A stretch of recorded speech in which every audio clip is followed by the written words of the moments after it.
Hello everyone. कैसे हैं आप सब? आई होप आप सब अच्छे होंगे। तो आप सबको पता है कि हम कर रहे हैं टीजीटी एसएसटी का रिवीजन। हमारी हिस्ट्री का रिवीजन पहुंच गया है डे 7 तक। आज है 7वीं क्लास। इससे पहले 6 क्लासेस हो चुकी हैं। अगर आप हिस्ट्री, ज्योग्राफी, पॉलिटी और इकोनॉमिक्स का अच्छा रिवीजन करना चाहते हैं टिल एग्जाम, तो आप इस क्लास से जुड़ सकते हैं। और अगर आपको क्लास अच्छी लगे तो आप क्लास को फॉलो कर सकते हैं और चैनल को सब्सक्राइब कर सकते हैं। तो चलिए आज हम हमारा आज का क्वेश्चन शुरू करते हैं बिना वक्त को जाया किए हुए। आज का हमारा पहला क्वेश्चन है, सिंधु घाटी सभ्यता का प्रसिद्ध विशाल स्नानागार। सिंधु घाटी सभ्यता का प्रसिद्ध विशाल स्नानागार कहाँ पर है? तो आपको पता है विशाल स्नानागार the great bath. Great bath है मोहनजोदारो में। हमें ग्रेट बाथ पाया है मोहनजोदारो से। धोलावीरा ऐसा नगर है जो एक्सेप्शनल है, जो 3 भागों में विभाजित है। बाकी सिंधु घाटी सभ्यता के अधिकांश नगर 2 भागों में विभाजित है। एक धोलावीरा ही है जो 3 भागों में विभाजित है। और यहाँ पर हमें साइन बोर्ड पाया गया है। और मोहनजोदारो से हमें विशाल स्नानागार पाया गया है। ग्रिड प्रणाली पद्धति यहाँ पर थी सड़कों की, और अच्छी नालियों की अच्छी व्यवस्था मिली है। और ऐसा माना जाता है कि ये ग्रेट बाथ सिर्फ ओकेजन पर खोला जाता था, भव्य समारोह के लिए उपयोग में लाया जाता रहा होगा। और लोथल से हमें मिला है डॉक यार्ड। चलिए आज का तो इसका राइट आंसर है ऑप्शन नंबर सी। चलिए हमारे नेक्स्ट क्वेश्चन की ओर। हड़प्पा काल की लिपि की मुख्य विशेषता क्या है? यह बाईं से दाईं ओर लिखी जाती है? नहीं, यह दाईं से बाईं ओर लिखी जाती है। दाईं से बाईं ओर।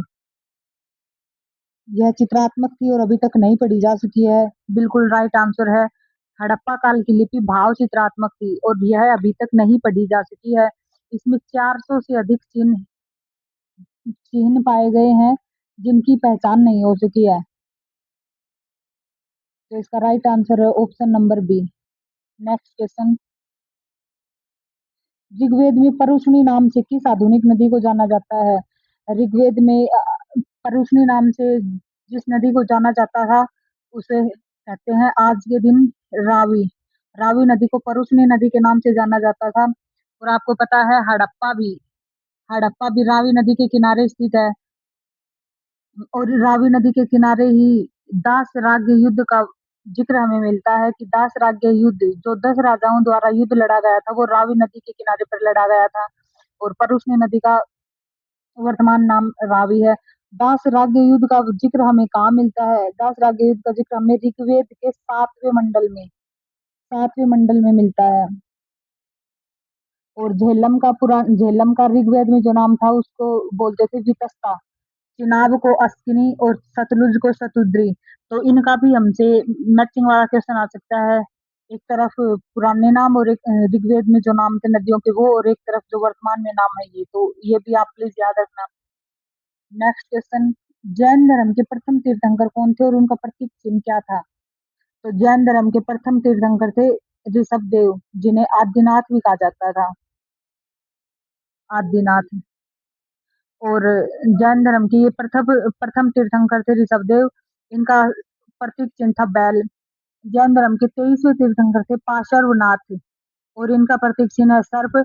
और जैन धर्म के 24वें तीर्थंकर और लास्ट 24वें और सबसे अंतिम तीर्थंकर रहे महावीर स्वामी, और इनका प्रतीक चिन्ह था सिंह। ये भी आप याद रखना। नेक्स्ट क्वेश्चन है बौद्ध संगति से क्वेश्चन है। आपको पता है कल हमने क्वेश्चन किया था फर्स्ट बौद्ध संगति पर। उससे पहले जो हमने क्वेश्चन किए थे उनमें चौथी बौद्ध संगति का जिक्र हुआ था और आज दूसरी का। तो आज तो आप देख रहे हो हर एग्जाम में बौद्ध संगतियों से क्वेश्चन पूछे जाते हैं। आप ये एग्जाम देख सकते हो, डी ट्रिपल एस बीपीजीटी का क्वेश्चन है ये। द्वितीय बौद्ध संगति का आयोजन किसके शासनकाल में हुआ? तो द्वितीय बौद्ध संगति का आयोजन हुआ शिशुनाग वंश के राजा कालाशोक के समय। और ये कहाँ हुई थी? ये वैशाली में हुई थी। द्वितीय बौद्ध संगति का आयोजन वैशाली में हुआ था। और इसके जो अध्यक्ष थे, इस बौद्ध संगति के जो अध्यक्ष थे वो थे सर्व काम। तो मैंने आपको कई बार बता रखा है, इन बौद्ध संगतियों से क्वेश्चन बन सकता है, तो इसको आप ट्रिक से याद कर सकते हो, RVPK। और नीचे आप इसको इनके जो शासन, जिसके शासन में ये बौद्ध संगति हुई थी, उस समय किस शासक का रूल था, तो वो इनके नीचे आप लिख सकते हो, AK। राज, आर से राजगृह अजात शत्रु के टाइम, वी से वैशाली काला अशोक के समय, पी से पाटलिपुत्र अशोक के समय, और के से कश्मीर कुंडलवन, कुछ भी आ सकता है एग्जाम में, वो कनिष्क के शासन काल में हुई थी। तो ऐसे आप चारों बौद्ध संख्या याद रख सकते हो। नेक्स्ट क्वेश्चन, मौर्य साम्राज्य अशोक से के अभिलेख से क्वेश्चन है, अशोक के किस शिलालेख में कलिंग युद्ध के नरसंहार का वर्णन और उसके हृदय परिवर्तन की बात कही गई है? तो अशोक के राज्याभिषेक के, अशोक के राज्याभिषेक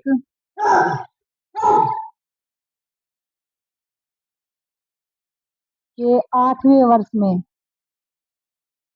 वर्ष में कलिंग का युद्ध हुआ था 261 ईसा पूर्व में, और हुआ कहाँ था, जो वर्तमान का उड़ीसा है, वर्तमान में जो उड़ीसा है वहां पर हुआ था राज्याभिषेक के 8वें वर्ष में। और इसका जिक्र हमें कहाँ मिलता है, इसका जिक्र हमें मिलता है 13वें शिलालेख में। ऐसा माना जाता है कि कलिंग के युद्ध के में जो नरसंहार हुआ था, उस नरसंहार को देखकर अशोक का हृदय परिवर्तन हो गया था, उसके बाद उसने धम्म की नीति अपना ली थी, धम्म की नीति। तो इसका राइट आंसर है option number D. Next question हमारा आज का, मौर्य प्रशासन में सन्नाधाता का क्या पद था? मौर्य प्रशासन में सन्नाधाता, एक तो एक वर्ड आता है सन्नाधाता, और एक वर्ड आता है समाहर्ता, समाहर्ता और एक सन्नाधाता। तो सन्नाधाता का क्या अर्थ है? मुख्य राजस्व संग्राहक, राजकीय कोषाध्यक्ष, सेना का सेनापति या मुख्य न्यायाधीश। तो आपको पता है सन्नाधाता, मौर्य प्रशासन में जो सन्नाधाता वर्ड था उसका अर्थ है राजकीय कोष का जो अध्यक्ष होता था वो। और समाहर्ता का अर्थ है रेवेन्यू जो रेवेन्यू कलेक्ट करता था, कलेक्ट करने का काम करता था, उसको समाहर्ता बोलते थे। तो इसका राइट आंसर है राजकीय कोष अध्यक्ष। नेक्स्ट क्वेश्चन है, कालिदास और अमर सिंह किस गुप्त शासक के दरबार के नवरत्न थे? कालिदास और अमर सिंह नवरत्नों में से थे, कालिदास और अमर सिंह, और ये किस गुप्त शासक थे? तो आपको पता है ये चंद्रगुप्त द्वितीय, विक्रमादित्य के गुप्त शासक थे। और ये क्वेश्चन आप देख सकते हो, एसटेट टीजीटी का क्वेश्चन है ये। चंद्रगुप्त द्वितीय के शासक के नवरत्न थे कालिदास और अमर सिंह। आप देख सकते हो कालिदास महाकवि था, चंद्रगुप्त द्वितीय के दरबार में महाकवि था कालिदास, चिकित्सक था धनवंतरी, और कोषकार था अमर सिंह, और खगोलविद था वराह मिहिर। ये चारों बहुत इंपॉर्टेंट है नवरत्नों में से, ये बार बार क्वेश्चन में पूछे जाते हैं, तो आप प्लीज इसको याद रखना। हमारा नेक्स्ट क्वेश्चन है, किस इतिहासकार ने समुद्रगुप्त को भारत का नेपोलियन कहा है? तो भारत का नेपोलियन कहा है समुद्रगुप्त को वी ए स्मिथ ने कहा है। उसके आर्यावर्त और दक्षिणावर्त के विजय प्रदर्शन को देखकर, आर्यावर्त और दक्षिणावर्त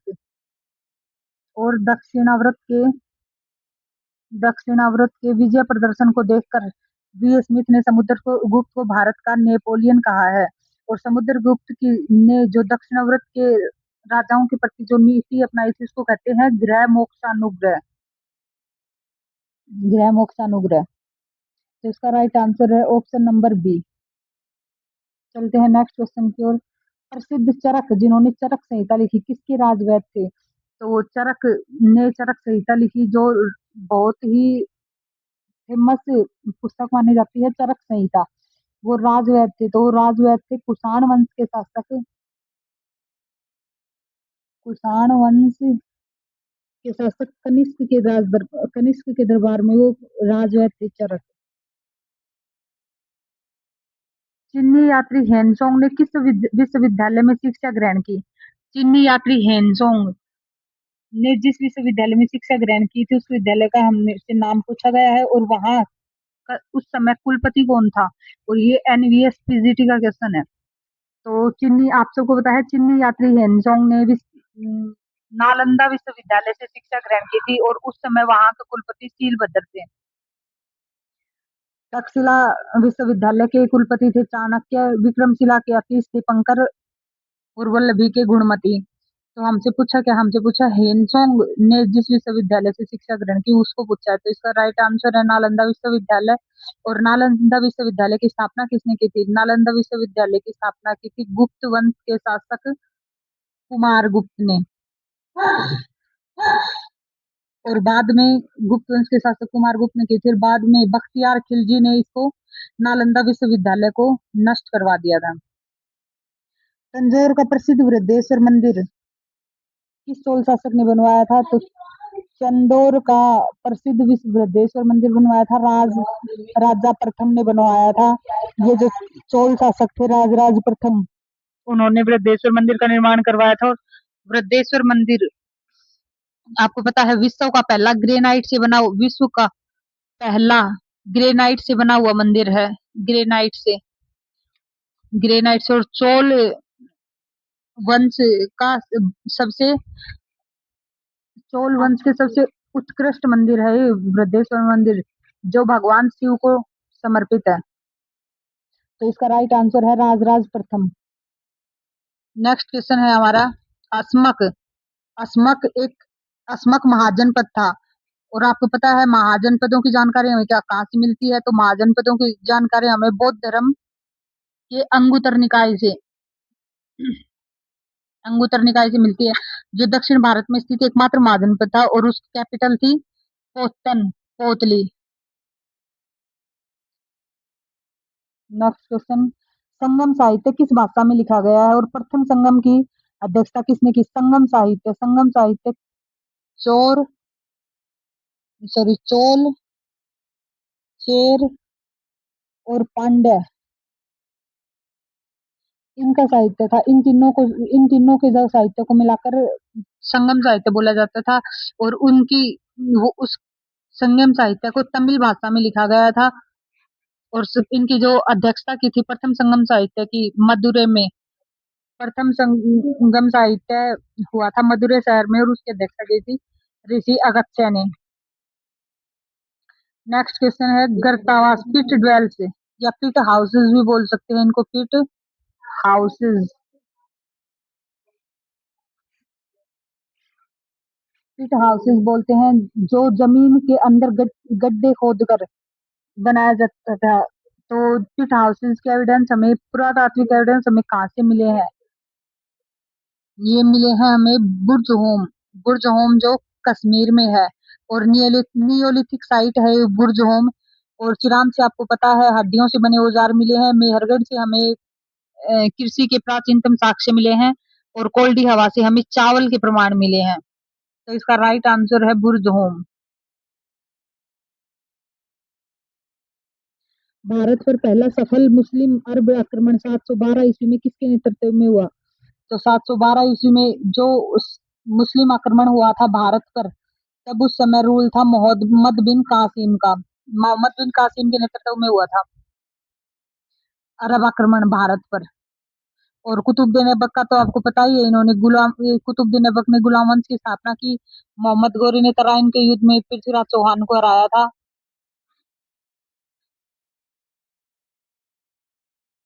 तराइन का द्वितीय युद्ध 1192 ईस्वी में किसके बीच लड़ा गया और इसका क्या परिणाम रहा? तो अभी मैंने बताया तराइन का द्वितीय युद्ध, तराइन का फर्स्ट बैटल ऑफ तराइन हुई। तराइन भी पृथ्वीराज चौहान और मोहम्मद गौरी के बीच में हुई थी।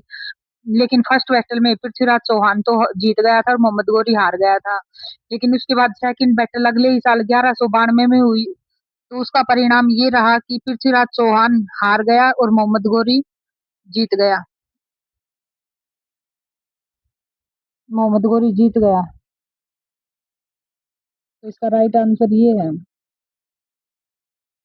है चौहान की हार हुई थी और मोहम्मद गौरी जीत गए थे। इन दोनों के बीच हुआ था 1192 का तराइन का दूसरा युद्ध। नेक्स्ट क्वेश्चन, दिल्ली सल्तनत के किस सुल्तान के शासनकाल में चंगेज भारत की सीमा पर आया था? तो ये आप सबको पता है, दिल्ली सल्तनत में चंगेज खान भारत की सीमा पर आया था, तो तब शासन था इल्तुतमिश का। और इल्तुतमिश ने बहुत ही चालाकी से मंगोलों को वहां से वापस भेज दिया, क्योंकि मंगोल मंगोल आए थे।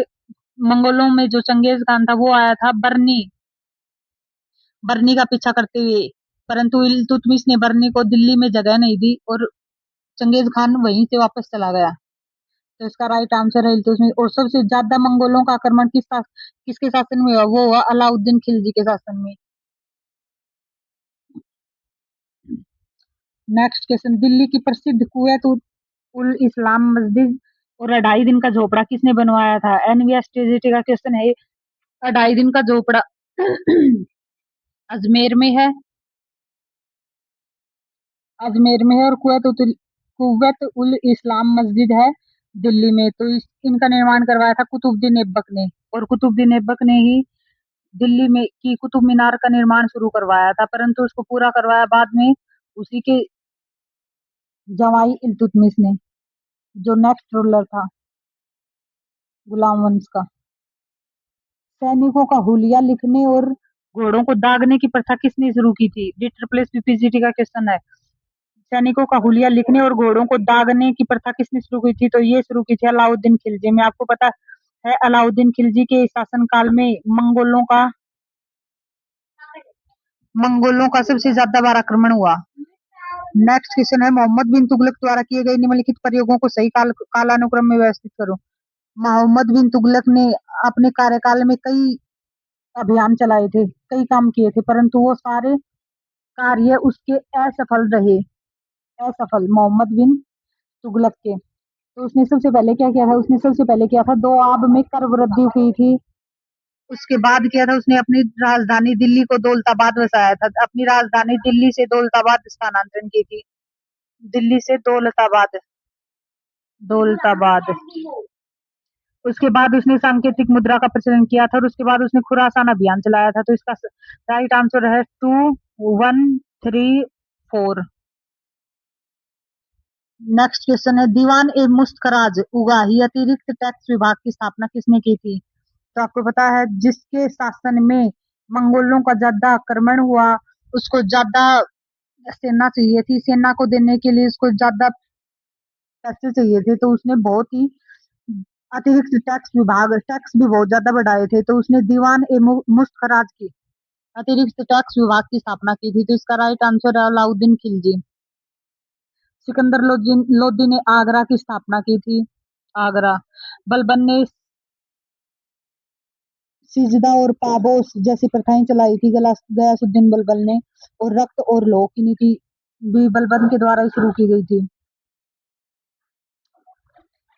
विजयनगर साम्राज्य के किस महान शासक के दरबार में अष्टदिग्गज 8 प्रसिद्ध तेलुगु कवि रहते थे? तो आपको पता है, कृष्णदेव राय के दरबार में 8 प्रसिद्ध तेलुगु कवि थे, अष्टदिग्गज। और कृष्णदेव राय का एक बहुत ही फेमस ग्रंथ है, इनकी रचना है अमुक्त माल्याद। अमुक्त माल्याद। ये क्वेश्चन भी पूछा जा सकता है, बहुत इंपॉर्टेंट है। नेक्स्ट, हरिहर और बुक्का ने विजयनगर साम्राज्य की स्थापना की थी। विशिष्ट अद्वैतवाद के दर्शन का प्रतिपादन किसने किया? विशिष्ट अद्वैतवाद का दर्शन का प्रतिपादन किया रामानुजाचार्य ने। अद्वैतवाद का किया शंकराचार्य ने। शंकराचार्य ने किया अद्वैतवाद। द्वैतवाद। माधवाचार्य ने किया द्वैतवाद। और वल्लभाचार्य ने किया शुद्धवैतवाद। शुद्ध वैतवाद। तो आप ये भी बार बार क्वेश्चन में पूछे जाते हैं, तो आप इनको ध्यान रखना। नेक्स्ट क्वेश्चन है, भारत में चिश्ती संप्रदाय के संस्थापक कौन थे और उनकी दरगाह कहाँ पर है? तो भारत में चिश्ती संप्रदाय के संस्थापक थे मोइनुद्दीन चिश्ती। और उनकी दरगाह है अजमेर में, जिसे अजमेर शरीफ के नाम से भी जाना जाता है। और आपको पता है, मोइनुद्दीन चिश्ती को गरीब नवाज भी कहा जाता है। गरीब नवाज। नवाज कहा जाता है। निजामुद्दीन औलिया की दरगाह दिल्ली में है, ये बात बिल्कुल ठीक है। बख्तियार काकी की भी दिल्ली में और सलीम चिश्ती की फतेहपुर सीकरी में। तो इसका राइट आंसर है मोइनुद्दीन चिश्ती। पानीपत का प्रथम युद्ध, फर्स्ट बैटल ऑफ पानीपत किसके बीच हुई और इसने भारत में किस वंश का अंत किया? तो आपको पता है बाबर और इब्राहिम लोदी। बाबर और इब्राहिम लोदी के बीच हुआ था पानीपत की फर्स्ट बैटल 1526 में, जिसमें लोदी वंश का डिक्लाइन हो गया था और बाबर ने मुगल साम्राज्य की स्थापना की थी। मुगल प्रशासनिक व्यवस्था में मनसबदारी प्रथा किसने शुरू की थी? तो मनसबदारी प्रथा शुरू की थी अकबर ने। मनसब का अर्थ होता था पद और रैंक, पद और वेतन।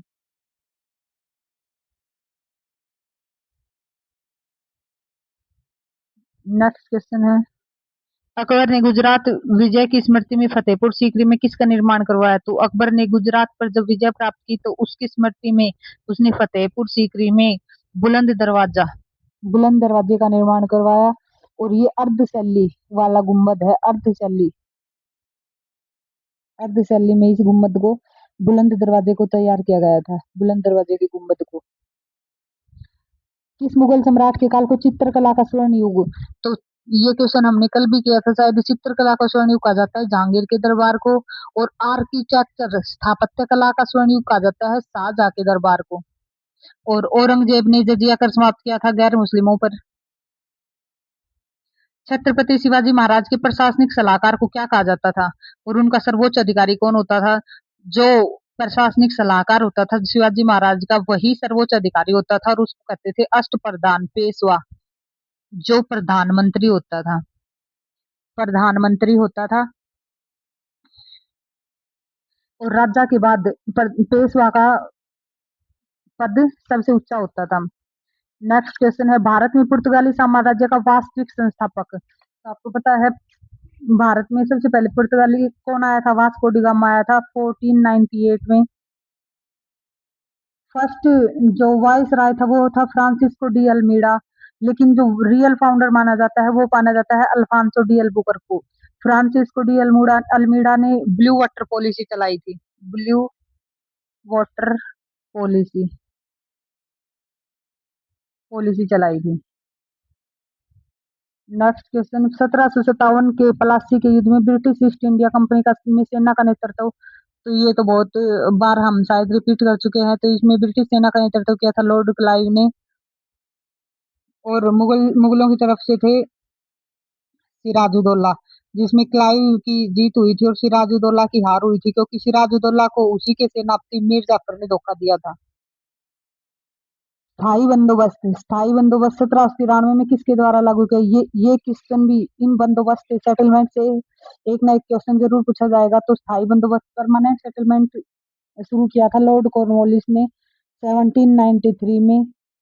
थॉमस मुनरो ने किया था रैयतवाड़ी व्यवस्था, जिसे रीड और मुनरो व्यवस्था सेटलमेंट भी कहा जाता है। और होल्ट मैकेंजी ने किया था उत्तर भारत में महालवाड़ी व्यवस्था, महालवाड़ी। और विलियम बेंटिंक का तो आपको पता ही, उन्होंने सती प्रथा पर रोक लगाई थी। 1857 के स्वतंत्रता संग्राम के दौरान लखनऊ में विद्रोह का नेतृत्व किया था बेगम हजरत महल ने। कुंवर सिंह ने किया था बिहार से नेतृत्व 1857 की क्रांति का। तात्या टोपे ने किया था कानपुर से, और खान बहादुर खान ने किया था बरेली से। ये भी हमसे मैचिंग में क्वेश्चन पूछा जा सकता है, तो इसको भी प्लीज आप ध्यान रखना।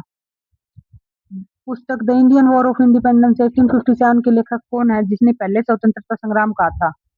तो इसका लेखक है V D Savarkar. V D Savarkar ने इस 1857 की क्रांति को न सिर्फ एक सैनिक विद्रोह कहा था, बल्कि इसे पहला स्वतंत्रता संग्राम कहा था। तो इसका राइट आंसर है V D Savarkar. Next question है हमारा, सती प्रथा को 1829 में किस गवर्नर, तो ये अभी हमने पढ़ा था लॉर्ड विलियम बेंटिक ने सती प्रथा पर रूल बनाकर, कानून बनाकर इसको अवैध प्रतिबंधित घोषित किया। और ये क्वेश्चन भी हमसे पूछा जाता है किस नियम के तहत, तो नियम 17, रेगुलेशन 17 के तहत ये नियम बना, ये एक्ट बना, ये कानून बनाया गया था। और राजा राम मोहन राय के अथक प्रयासों से ये कानून बनकर तैयार हुआ था। 1867 में बम्बई में प्रार्थना समाज की स्थापना किसने की? तो बम्बई में जो प्रार्थना समाज की स्थापना है वो की थी आत्मारंग पांडुरंग ने। आत्मारंग पांडुरंग ने केशव चंद्र सेन की प्रेरणा से, और आगे चलकर एम जी रानाडे इसमें शामिल हो गए थे। और महादेव गोविंद रानाडे को पश्चिम का सुकरात भी कहा जाता है। सुकरात। ज्योतिबा फुले ने सत्यशोधक समाज की स्थापना की थी। दयानंद सरस्वती ने आर्य समाज की स्थापना की थी 1875 में, और इन्होंने सत्यार्थ प्रकाश नामक पुस्तक लिखी। और दयानंद सरस्वती को भारत का मार्टिन लूथर भी कहा जाता है। नेक्स्ट क्वेश्चन है, भारतीय राष्ट्रीय कांग्रेस की स्थापना दिसंबर 1885 में कहाँ हुई थी और इसके प्रथम अध्यक्ष कौन थे? तो आपको पता है इसकी स्थापना हुई थी बॉम्बे में, और अध्यक्ष थे व्योमेश चंद्र बनर्जी, और सेक्रेटरी थे ए ओ ह्यूम। बदरुद्दीन तैयब जी कांग्रेस अधिवेशन में बनने वाले पहले मुस्लिम अध्यक्ष थे। बदरुद्दीन तैयब जी दो जो तीसरे मुस्लिम अध्यक्ष थे, जो तीसरे अधिवेशन 1887 में बने थे। मद्रास में जो अधिवेशन हुआ था 1887 में, उसमें पहले मुस्लिम अध्यक्ष बने थे बदरुद्दीन तैयब जी। नेक्स्ट क्वेश्चन, कांग्रेस की किस अधिवेशन में नरम दल और गरम दल विभाजित हो गया था? उस अधिवेशन की अध्यक्षता किसने की थी? तो ये आपको पता है 1907 में रास बिहारी घोष की अध्यक्षता में नरम दल और गरम दल कांग्रेस इन दो दलों में विभाजित हो गई थी, जिसकी अध्यक्षता की थी रास बिहारी घोष ने 1907 के सूरत अधिवेशन में। दादा भाई नौरोजी को आपको पता है, इनको mister narrow majority grand old man of India कहा जाता है। और 1916 के लखनऊ पैक्ट में की अध्यक्षता की थी ए सी मजूमदार ने, और इसमें कांग्रेस जो नरम दल और गरम दल में विभाजित हो गई थी वो फिर से एक हो गई। नेक्स्ट क्वेश्चन हमारा, गदर पार्टी की स्थापना 1913 में सैन फ्रांसिस्को में अमेरिका में किसके द्वारा की गई थी? एस्टेट पीजीटी का क्वेश्चन है, तो ये की गई थी लाला हरदयाल और सोहन सिंह भकना को, जिसमें गदर पार्टी की स्थापना इन दोनों ने की थी, और इनमें जिसका अध्यक्ष था सोहन सिंह भकना, और लाला हरदयाल सेक्रेटरी के रूप में कार्यरत थे। महात्मा गांधी ने भारत में अपना पहला सफल सत्याग्रह शुरू किया था चंपारण में 1917 में, उसके बाद किया अहमदाबाद, और उसके बाद किया खेड़ा। ये भी मैं आपको बार बार बता चुकी, इसको CAK से याद रखना, चंपारण, अहमदाबाद और खेड़ा। चंपारण में किया नील की खेती करने वाले किसानों के समर्थन में, जो तीन खटिया पद्धति थी उसके विरोध में चंपा सफल सत्याग्रह रहा था उनका। राजकुमार शुक्ल के कहने पर वो चंपारण में आए थे। 13 अप्रैल 1919 के हुए जलियांवाला बाग हत्याकांड के विरोध में किसने ब्रिटिश सरकार द्वारा दी गई नाइटहुड की उपाधि लौटा दी? तो ये नाइटहुड की उपाधि लौटाई रविंद्रनाथ टैगोर ने, और कैसर हिंद की उपाधि लौटाई महात्मा गांधी ने। गोपाल कृष्ण गोखले को सर्वेंट्स ऑफ सोसाइटी का संस्थापक माना जाता है, और महात्मा गांधी का राजनीतिक गुरु था गोपाल कृष्ण गोखले। 1923 में स्वराज पार्टी का गठन किन नेताओं ने किया था? तो 1900, ये क्वेश्चन भी रिपीटेड क्वेश्चन है, चित्तरंजन दास और मोतीलाल नेहरू ने। कांग्रेस के किस ऐतिहासिक अधिवेशन में पूर्ण स्वराज का प्रस्ताव पास किया और 26 जनवरी को स्वतंत्रता दिवस मनाने का निर्णय लिया? तो ये था 26 जनवरी 1929 को लाहौर अधिवेशन में रविंद्रनाथ रविंद्रनाथ टैगोर ने 1929 के लाहौर अधिवेशन में पूर्ण स्वराज घोषित किया।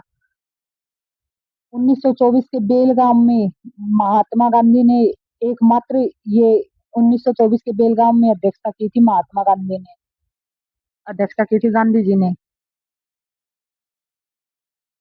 और 1938 में हरिपुरा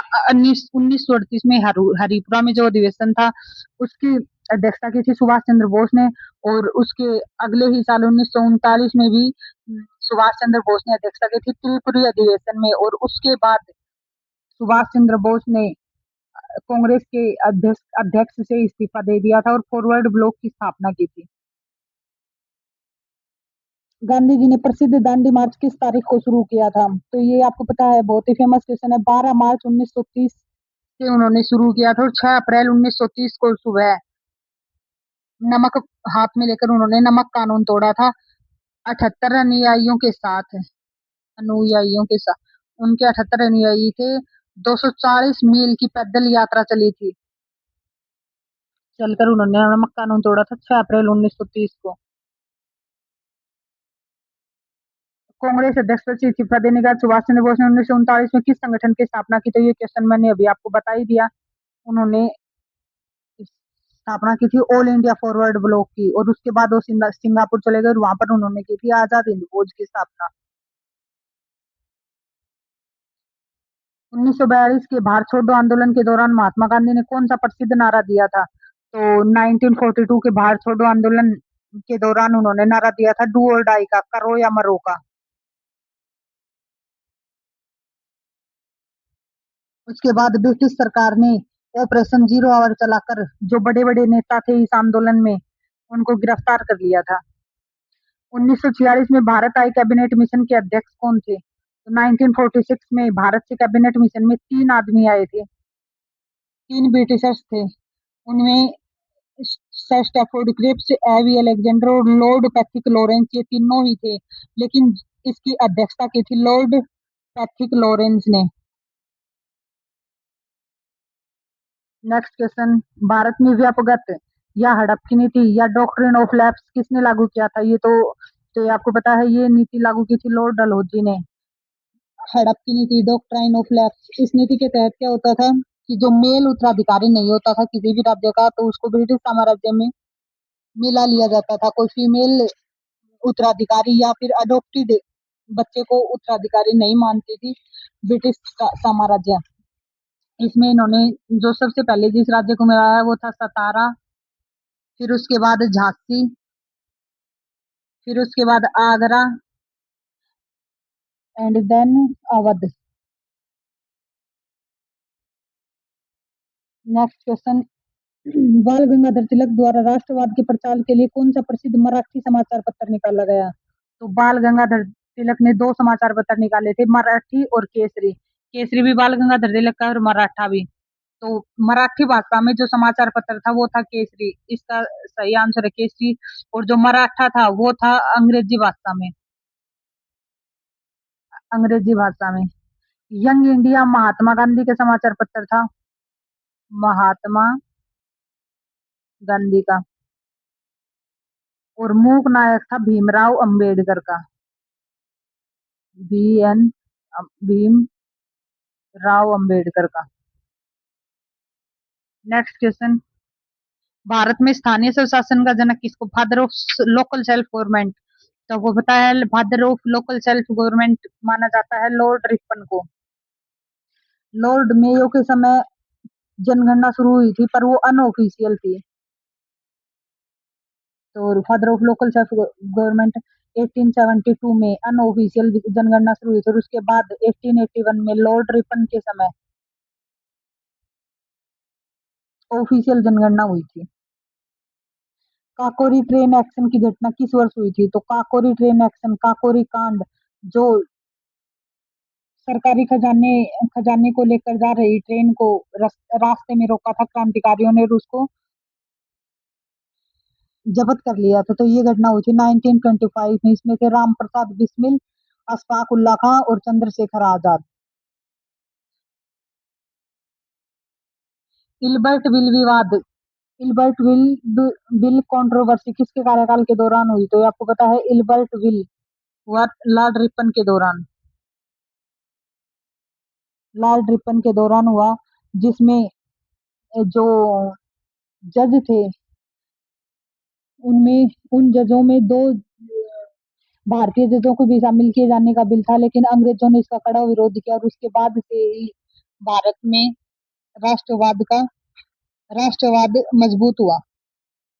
पुनर्जागरण काल की शुरुआत यूरोपीय महाद्वीप के किस देश से मानी जाती है? तो पुनर्जागरण की शुरुआत मानी जाती है इटली से। तो ये था हमारा आज का लास्ट क्वेश्चन। तो दोस्तों, अगर आपको क्लास अच्छी लगी और आपको कुछ नया सीखने को मिले, और अगर आपको लगता है कि इस क्लास से आपका रिवीजन अच्छा हो रहा है, तो आप इस क्लास को लाइक एंड सब्सक्राइब कर सकते हैं। ठीक है, तो आज के लिए इतना ही। धन्यवाद।